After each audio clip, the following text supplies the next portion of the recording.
माजी खासदार शिवसेना नेते संजय निरुपम सध्या आमच्या सोबत आहेत. तुम्ही प्रताप सरनाईक यांना एक पत्र लिहिले आहेत, मराठीच्या मुद्द्यावर लिहिले आहेत. काय सांगणार, काय मागणी केलं तुम्ही?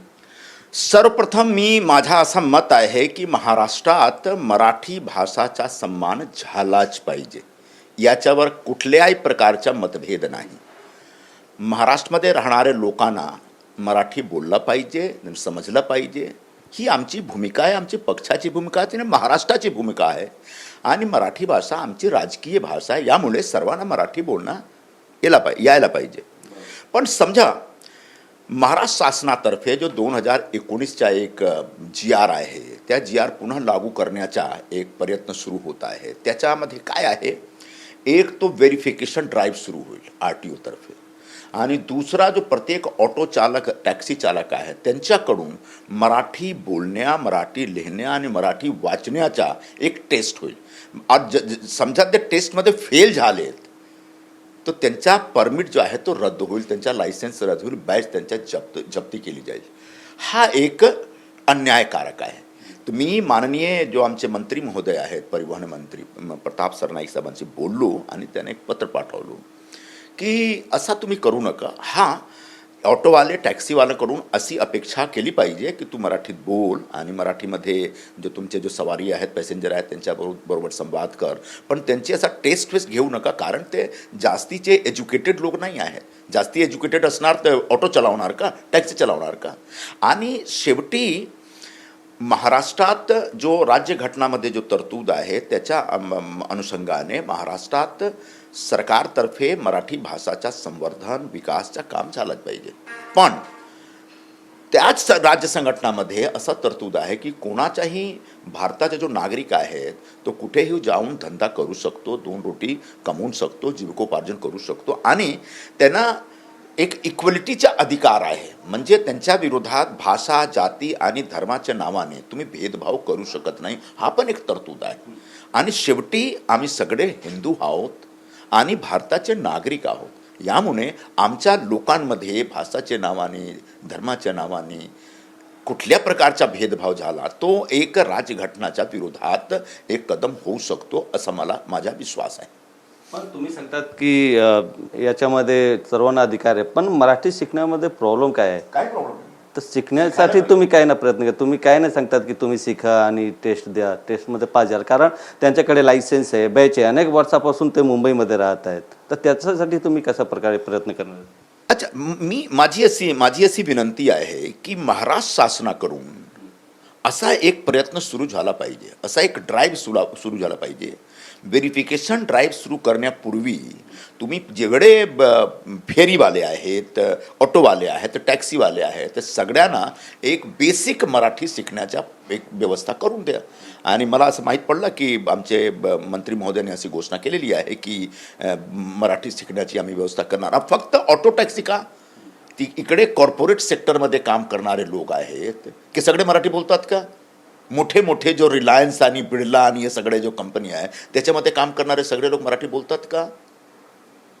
जो झोमॅटो आणि स्विगीचा पॅकेट घेऊन घरोघरी जातात ते सगळे मराठी बोलतात का? तो सगळ्यांना मराठी शिकवण्याचा एक प्रयत्न शासनातर्फे झाला पाहिजे. आणि समजा कोणी NGO तयार आहे, कोणी पॉलिटिकल पार्टीचा असा आग्रह आहे, तो त्यांच्याकडून असा एक प्रयत्न ड्राईव्ह सुरू झाला पाहिजे. पण आमचा एक जो बॉटम लाईन आहे की मराठी भाषेच्या विरोधात कोणी नाही आहे. मराठी भाषेचा शक्ती करणार तो लोकांना थोडासा तकलीफ होईल, परेशानी होईल, यासाठी एक आम्ही आवाज उठवतो, त्यांच्या बाजूला उभे राहू. पण तुमच्या या भूमिकेला सध्या मनसेने विरोध केलेत. मनसेचे नेते आहेत संदीप देशपांडे यांनी सांगितलेत की संजय निरुपम अतिशय टुकार माणूस आहे. एवढे करतात तुम्ही, तरी पण तुम्हाला उत्तर भारतीय लोक मतदान करत नाही. हे सगळे आम्ही मतदानासाठी करत नाही, तुम्ही पण एवढे करता ना. किती आमदार येतात तुमचे, किती खासदार येतात तुमचे? तर तुम्ही काय जो मराठी भाषासाठी जो आग्रह करता, तुम्ही फक्त मतासाठी करता का? आम्ही शेवटी एक मनुष्य आहोत, इन्सानियतच्या नात्याने आम्ही जो गोरगरीब लोक आहेत त्यांची रोजीरोटीवर कुठल्या प्रकारचा संकट नाही आला पाहिजे. त्यांची रोजीरोटी कमावण्याचा एक अधिकार आहे, हक्क आहे. त्यांच्या जीविका जो उदरनिर्वाहाचा जो काम आहे त्याच्यावर कुठल्या प्रकारचा अडथळा निर्माण न झाला पाहिजे, याच्यासाठी आम्ही काम करतो. हे मतासाठी नाही, गरीब लोकांसाठी. आणि तुम्हाला जर वाटतो की आम्ही मतासाठी असा करतो तर तुम्ही चुकीचं बोलता. असं काहीही नाही आहे. आम्ही तो शिवसेनेमध्ये आहोत आणि शिवसेनेमध्ये मराठी भाषेचा सन्मान करण्याचा एक मोठा अभियान आहे. आमच्या पक्षाचे मुख्य नेते श्री एकनाथ शिंदेजी यांचा विश्वास आहे की मराठी भाषेचं संवर्धन झालाच पाहिजे. आमच्या पक्षाने आणि भाजपनी पंतप्रधान श्री नरेंद्र मोदी यांच्याकडून एक पाठपुरावा करून मराठी भाषेला अभिजात भाषेचा दर्जा दिलावलं. तुम्ही केलं होतं का? तुम्ही कधी करू शकता का? तो आमच्या पक्षाच्या, आमच्या शासनाच्या मराठी भाषा बरोबर उभे राहण्याची एक भूमिका आहे. पण जेव्हा आम्ही काही एक GR काढतो आणि काही कायदा अंमलबजावणी आणतो तेव्हा लोकांना त्रास होऊ शकतो का, होत आहे का, याच्यावर पण विचार केला पाहिजे. पण फक्त एवढंच बोलायचं आहे. तुम्ही तुमच्याच पक्षाचे मंत्र्यांच्या विरोध करत आहेत, त्यांची भूमिकेच्या विरोध करतायत. विरोध नाही आहे. मी त्यांना एक पत्र पाठवून असं सांगितलेलं आहे की तुम्ही पुनर्विचार करा, सक्तीचा पुनर्विचार करा. काम चलाव मराठी भाषा सगळ्यांना यायला पाहिजे. जो गोरगरीब आहेत, ऑटो चालवणारे लोक आणि टॅक्सी चालवणारे जो चालक वर्ग आहेत, त्यांना काम चलाव मराठी भाषा यायला पाहिजे. माझा पण असा विश्वास आहे. शेवटी मुंबईमध्ये, महाराष्ट्रामध्ये सगळे मराठी बोलतात. तो तुम्ही तुमच्या जो पॅसेंजर आहेत त्यांच्याबरोबर जर संवाद करायचा आहे तर तुम्ही त्यांची भाषामध्ये करू शकता आणि करायला पाहिजे.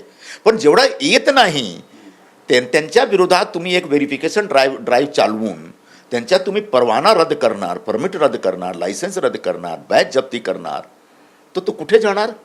त्यांच्या समोर एक उपासाचं संकट येईल ना. याच्यासाठी आम्ही बोलतो. तुम्ही सांगतात की तुमच्या विरोध नाही आहे, पण संजय राऊत सांगतात की शिंदे सेनेकडून मराठीच्या विरोध होते. हे संजय राऊत सारखे जे लोक आहेत आता काँग्रेस पक्षाचे गोदमध्ये बसलेले आहेत. काँग्रेस पक्षाची प्रारंभीपासून अशी भूमिका होती की मुंबई महाराष्ट्राचा हिस्सा नाही राहिला पाहिजे. तेव्हा शिवसेनाकडून, बाळासाहेबांकडून एक विरोध झाला होता आणि मुंबई महाराष्ट्राचा हिस्सा झाला आणि आमची मुंबई अशी भूमिका बाळासाहेबांनी घेतली होती. पण जेव्हापासून संजय राऊत सारखे लोक आणि संपूर्ण उबाठा काँग्रेसबरोबर युती केलेली आहे तेव्हापासून ते आता मराठीचा मुद्दा सोडलेले आहेत, ते हिंदुत्वाचा मुद्दा सोडलेले आहेत. ते फक्त जो काँग्रेसचं राजकारण आहे, दलबदरी राजकारण, लोकांमध्ये एक डिव्हिजन करण्याचं राजकारण आणि जाती, भाषा आणि धर्माच्या नावाने एक तथाकथित तौर पर निधर्मी होण्याचा एक जो प्रयत्न करून जो राजकारण करतात, तो राजकारणामध्ये याच्या उबाठाचे लोक अडकलेले आहेत. आता ते आम्हाला सांगू शकत नाही की आमचे मुख्य नेते एकनाथ शिंदे साहेब आणि आमचा पक्ष शिवसेना काय करतो. आम्ही मराठी लोकांबरोबर उभे आहोत आणि विधानसभा निवडणुकीमध्ये महाराष्ट्राच्या लोकांनी असा एक एक एक एक कॉल दिलेला आहे की सध्या संपूर्ण महाराष्ट्रात जो सर्वात लोकप्रिय मराठी नेता आहेत तो आमचे नेते आहेत एकनाथ शिंदेजी. आणि त्यांच्या बाजूला 60 आमदार निवडून दिला. आम्ही 84 सीटवर निवडणुकी लढलो आणि 57 ऑफिशियल आणि 3 आमचे अपक्ष आहेत. 60 आमदार दिला. तुमचा काय झाला?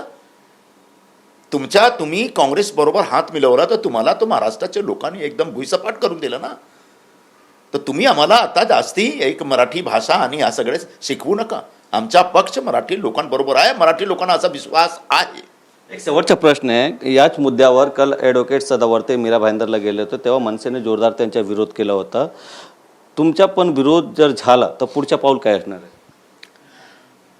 ते राजकीय पक्ष आहे, राजकीय पक्षाचं काम आहे विरोध करण्याचा. ते विरोध करू शकतात. पण मी गेल्या 20-25 वर्षापासून जो लोक आहेत, गोरगरीब लोक आहेत, त्यांच्याबरोबर मी उभे राहतो. त्यांच्याबरोबर उभे राहून त्यांचं काम करतो, त्यांची सेवा करतो. त्यांचे जो मुद्दे आहेत, त्यांचे जो प्रश्न आहेत तो मांडतो मी.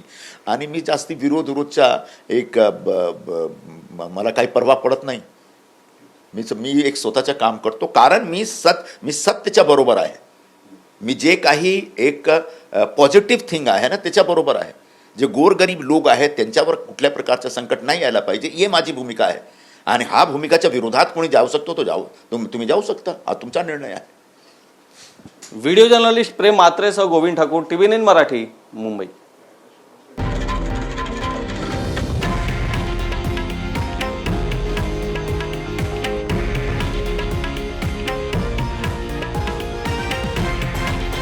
हे आहे देशातील नंबर 1 न्यूज नेटवर्क आणि आपण पाहत आहात TV9 मराठी, एकमेव.